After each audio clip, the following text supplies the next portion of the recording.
Hello, this is One Wolf, and here are three samples of a minecart vending machine.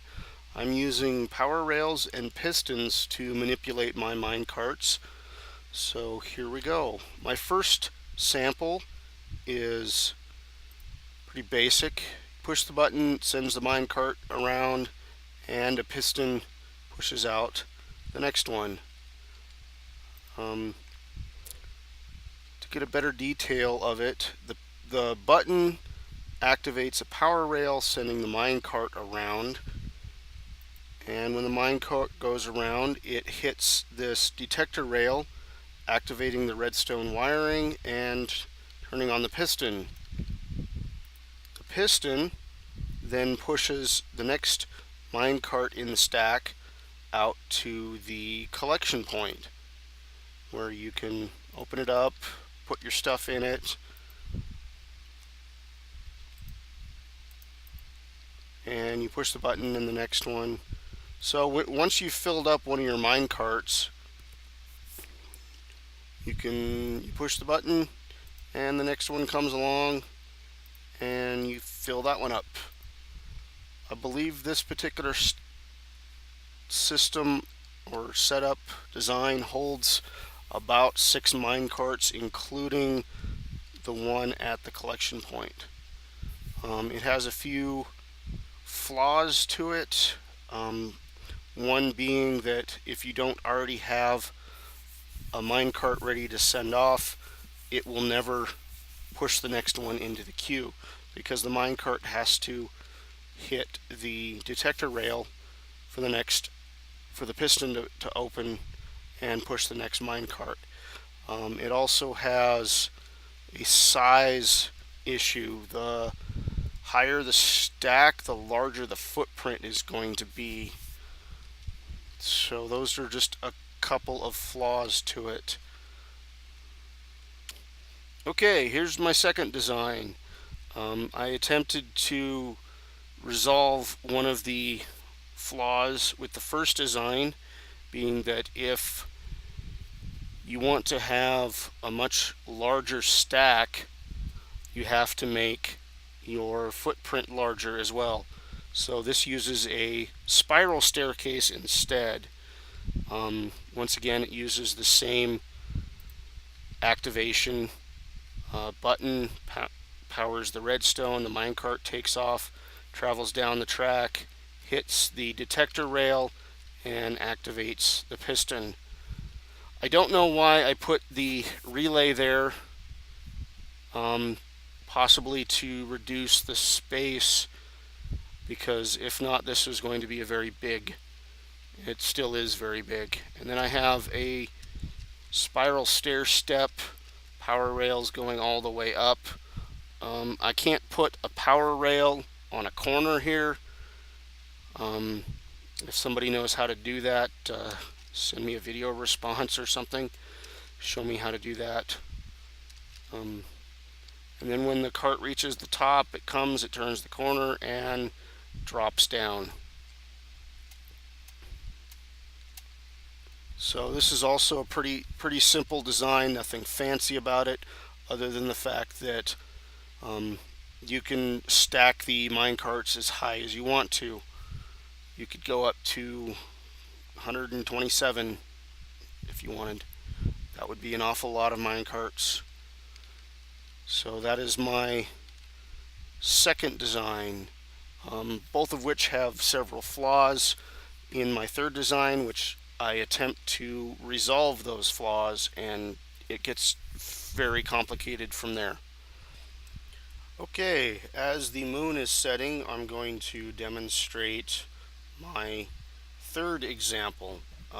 Got a little carried away with this example or sample, and added a bunch of features to it, similar to one of Etho's machines, which has all of his machines have tons and tons of bonus features, light switches, and all kinds of stuff to it. So to start with, pretty simple. Just load up the machine a little bit.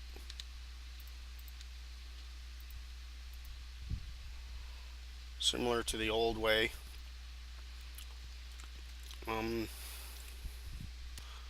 One of the issues I was having with this original, my first example, was when you fire off the first, when you fire off the minecart, it has to activate this detector rail before the piston will dispense the next minecart.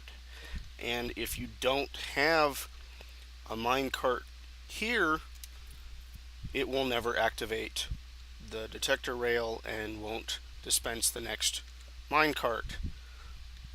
In order to solve that issue, I have added some timing in it instead. I've got these relays. They're set to currently 12 ticks. I need a minimum of 9 ticks to wait the minecart. So I'll push the button and see them activate through there.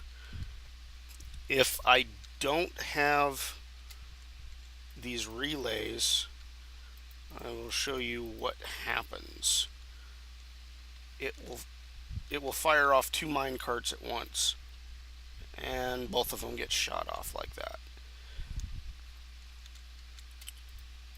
If I only have one relay,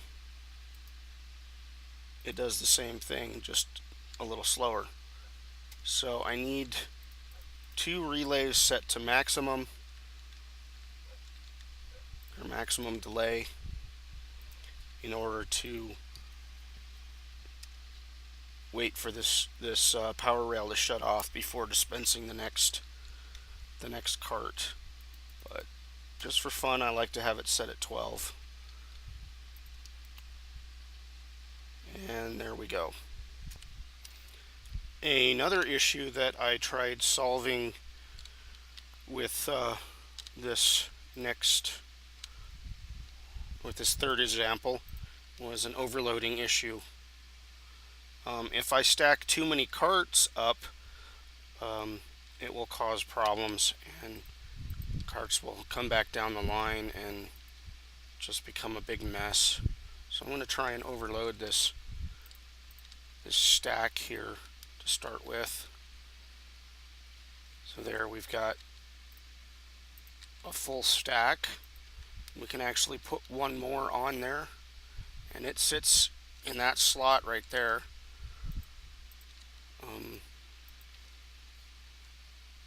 I've seen, and then it goes up and hits that cart and comes back down and gets dumped into this spot here, so we can pick it up and do whatever we want with it. So what happens is,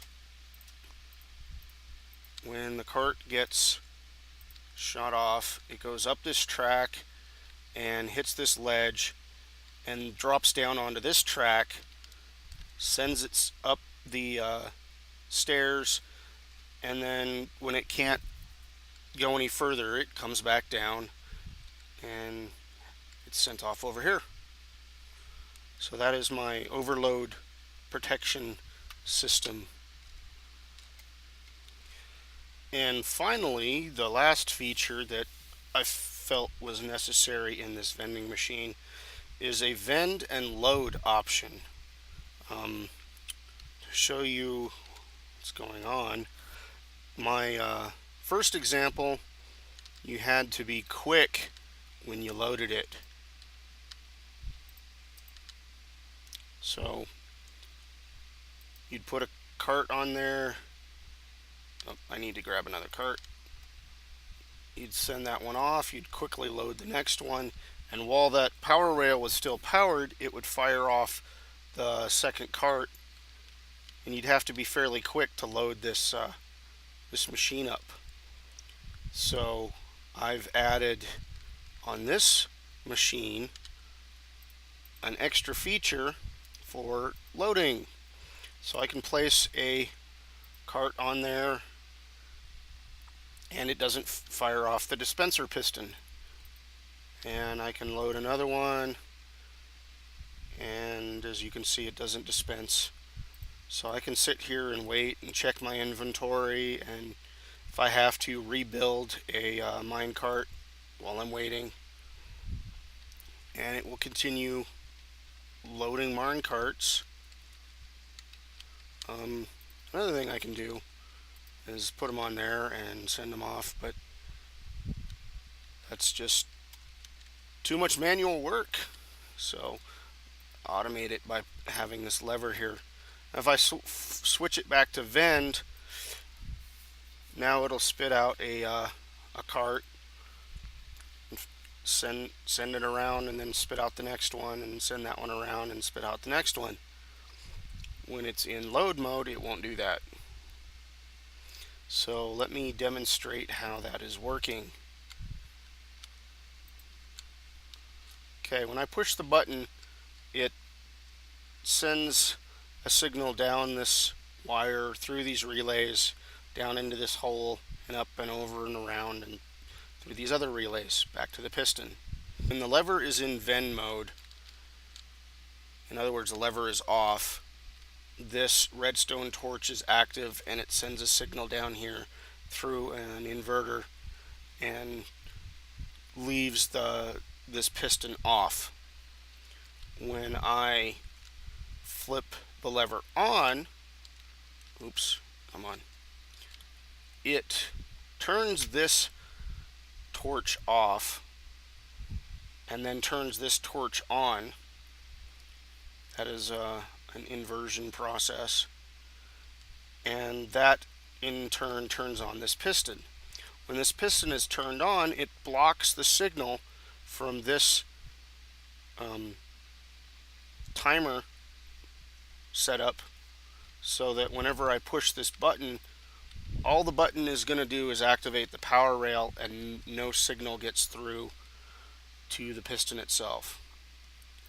So as you can see, the relay turns on, the power rail turns on, but the piston doesn't turn on.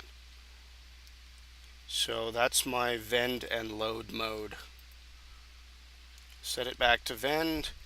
It allows the signal to travel, and we get our cart dispensed. This concludes my demonstration of a minecart vending machine storage system and various ways to build it and some of the issues that have come up. I want to thank Minecraftaddict for his inspiring video on a piston block sorting machine, and Armitige for another inspiring video about a minecart transportation system. Thanks guys. This is One Wolf saying goodbye.